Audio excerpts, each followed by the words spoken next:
പേര് ആദിത്യ. പ്രത്യേകിച്ചൊരു പരിചയപ്പെടുത്തേണ്ട ആവശ്യം ഉണ്ടാവില്ല എന്ന് തോന്നുന്നു. കാരണം തിരുവനന്തപുരം സിറ്റിയിലെ പല ഹോട്ടലുകളുടെ മുന്നിൽ എന്നെ കണ്ടിട്ടുള്ള ആൾക്കാരുണ്ടായിരിക്കാം. ചിലപ്പോൾ നിങ്ങളുടെ വീട്ടിൽ ഞാൻ ഓർഡർ കൊണ്ടുവന്നിട്ടുണ്ടായിരിക്കാം. ജീവിത വഴിയിലെ പ്രതിസന്ധികളിൽ തളരുന്നവർക്ക് ആദിത്യ ഒരു പാഠമാണ്. അതിജീവനത്തിൻ്റെ പ്രതീക്ഷയുടെ.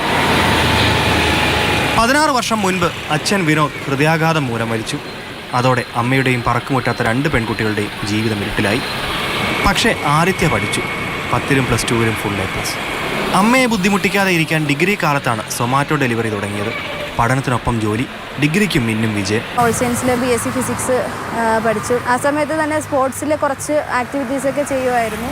ആർച്ചറി പ്രാക്ടീസ് ചെയ്തുകൊണ്ടിരുന്നത് വഞ്ചിയൂറായിരുന്നു. വഞ്ചിയൂർ വിഷ്ണു സാറിനിപ്പോൾ വീട്ടിലെ കാര്യങ്ങളൊക്കെ അറിയാവുന്നതുകൊണ്ട് ഫ്രീ കോച്ചിങ് ആയിരുന്നു സാറ് തന്നുകൊണ്ടിരുന്നത്. പിന്നെ ബോ വാങ്ങിക്കാനായിട്ട്, ഷൂട്ട് ചെയ്യുന്ന ബോ, അത് ഒരു കുറഞ്ഞ ഇന്ത്യൻ ബോ മേടിക്കാനായിട്ട് അതും ഞാൻ ഈ സൊമാറ്റോയിലൂടെ വരുമാന മാർഗത്തിലൂടെ തന്നെയാണ് ഒരു ബോ വാങ്ങിയത്. ഇനിയുള്ള ആഗ്രഹം ആദിത്യ പറയും. പല ഇൻസ്റ്റിറ്റ്യൂട്ടിനെ സമീപിച്ചായിരുന്നു സിവിൽ സർവീസ് കോച്ചിങ്ങിന് വേണ്ടിയിട്ട്.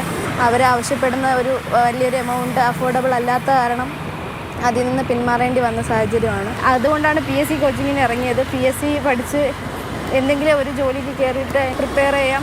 അതാകുമ്പോൾ ആരെയും നമ്മൾ ആശ്രയിക്കേണ്ടി വരില്ല. നമ്മുടെ സ്വന്തം ചിലവിൽ നമുക്ക് പഠിക്കാം എന്നുള്ളൊരു കോൺഫിഡൻസ് എൻ്റെ ഉള്ളതുകൊണ്ടാണ് ഞാൻ PSC കോച്ചിങ്ങിന് ചേർന്നത്. നിലവിൽ സൊമാറ്റോ ഓടുന്നതിൻ്റെ ഇടവേളകളിലാണ് പഠനം. പെട്രോളും വാഹനത്തിൻ്റെ ലോണും കഴിച്ചുള്ള തുക സ്വരുക്കൂട്ടി വെച്ചാണ് പുസ്തകങ്ങൾ വാങ്ങുന്നത്. പ്രതിസന്ധികളിൽ തളരാത്ത ആത്മവിശ്വാസമാണ് ഈ പെൺകുട്ടിയെ ഇതുവരെ നയിച്ചത്. സ്ഥിര വരുമാനമുള്ള ജോലി വേണം, ഒപ്പം സിവിൽ സർവീസ് പഠനം മുൻപോട്ട് കൊണ്ടുപോകണം. അതാണ് ആദിത്യയുടെ ആഗ്രഹം. മാതൃഭൂമി ന്യൂസ്, തിരുവനന്തപുരം.